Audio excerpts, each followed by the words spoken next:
What's up everybody? Mitch here again with Prism Supply. We're here in the new shop, new workspace, and we're gonna talk about our twist and pull choke cable. And we're gonna put on gum spike here. It needs a little revamp. So while we're there, we're gonna go and put the Darlington on, put some breather bolts on, put the Carb Support Bracket on, and you'll come along with me as I do that. So let's go, here's the before. Gum spike here has the stock style choke on it. If you have a stock style choke, you know what I mean, is when you go to choke your bike and it falls back down. Kind of annoying, especially on cold days. We know there's adjustment on there, but that just vibrates away in one ride. That's why we're putting the twist and pull on. That eliminates that. That allows you to lock the choke in the choke position. So when you're ready to turn off is the only time it actually comes off. He's also got this aftermarket air cleaner that we're gonna replace while we're at it.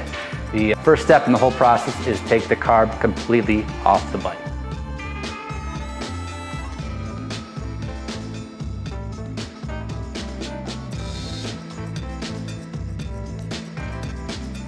Okay, here we go. So while we're at it, we're gonna go ahead and use our carb screw upgrade kit. And what it does is switch the Phillips head out for Allen head. And if you ever have to do work to your carb later on, it's a lifesaver. This head's about 5 minutes, but it's worth it. If you got the carb off, you might as well. So that's the difference there. Stock, ours. Bad, good. Easy, hard. However you want to do it.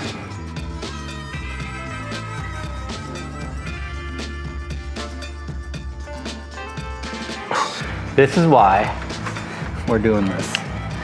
This bolt is on there good. You don't want to round it out.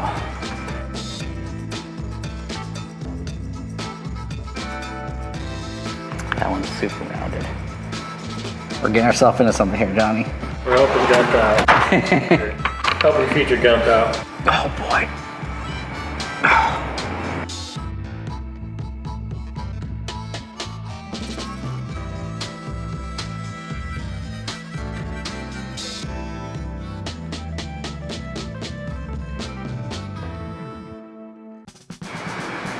Okay, last one.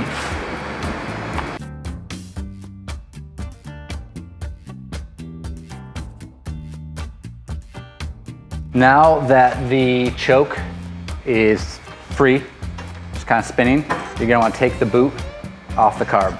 That can be a little tricky sometimes. There's not a lot of room there.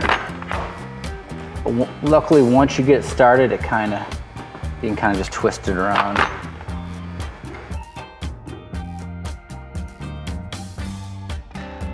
Okay. The next step in the process is take this boot off of the stock cable because you're going to put it on the new one. And if you have like an aftermarket cable that has the boot integrated, we also sell the stock boots as well. So the first step in that is to pull the spring back and slide off the plunger. And then everything should kind of slide out. Spring, and then the boot. There we go. And those are the pieces we want to, these three are the ones we want to save. The plunger, the spring, and the boot. This goes in the trash.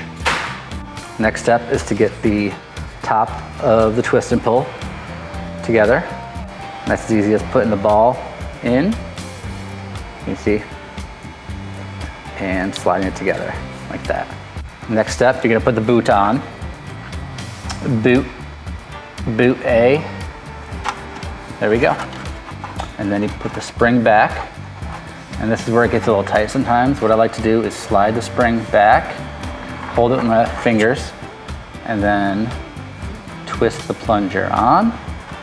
Everything should stay.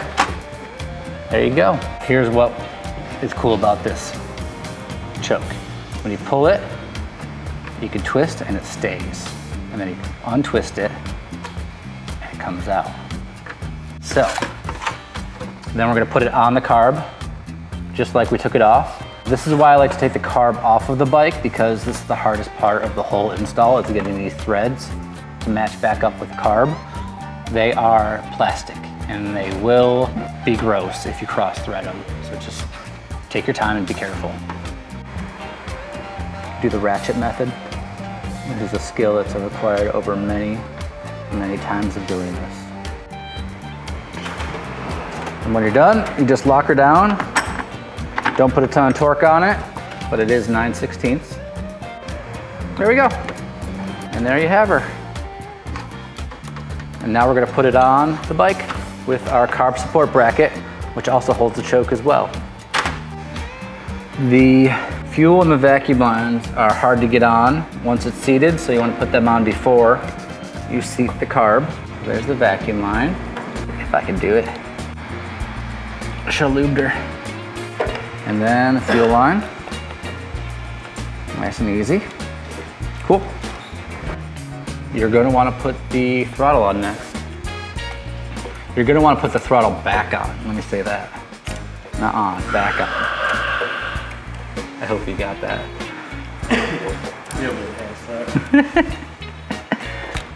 That's his bike, so he can do whatever he wants.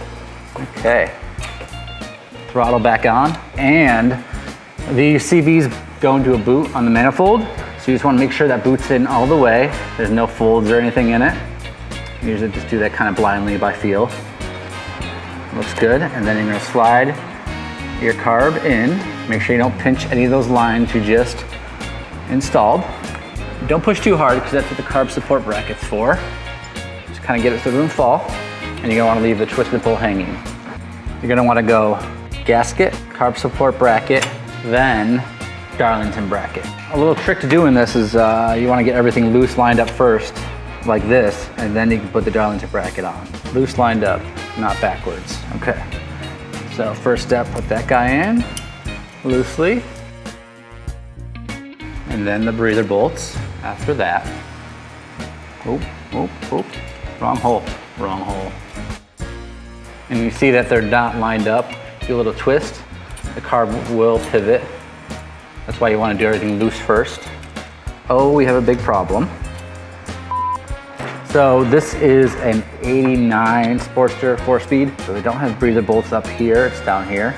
Normally you put a breather bolt there, one of our breather bolts, but these are blind. So we're just gonna put regular bolts in and then continue on as normal.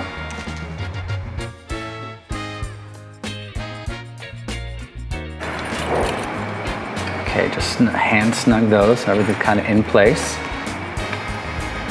And then I'm gonna take these back out.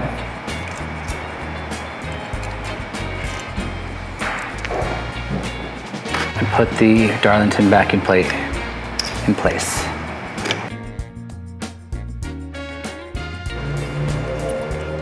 Now that everything's still kind of loose, I'm gonna put the choke on. It slides in like that and tighten the bolt at the bottom. Then you're gonna go back and tighten down all your bolts.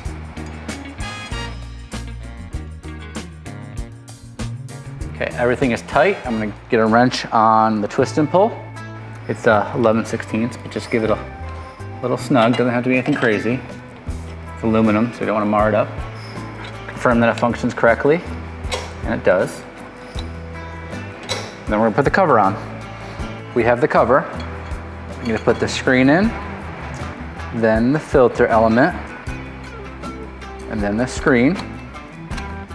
And then these mounting holes are gonna line up with the mounted holes on the backing plate. Get the bolts in. This is the tricky part, but beauty is pain. They're a pain in the butt. I'm not gonna even sugarcoat it. We knew that going in. You want ease of use or do you want a clean cover?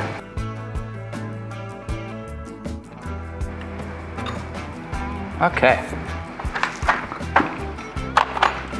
Now we're gonna wrap her up. We're all done. Quick little under an hour switch out, and the bike looks way different at the carb level, and more importantly, it chokes better. Thank y'all for watching. If you have any parts that you want to see put on, let us know. Subscribe, like, all that stuff. See y'all later. Not on, back on.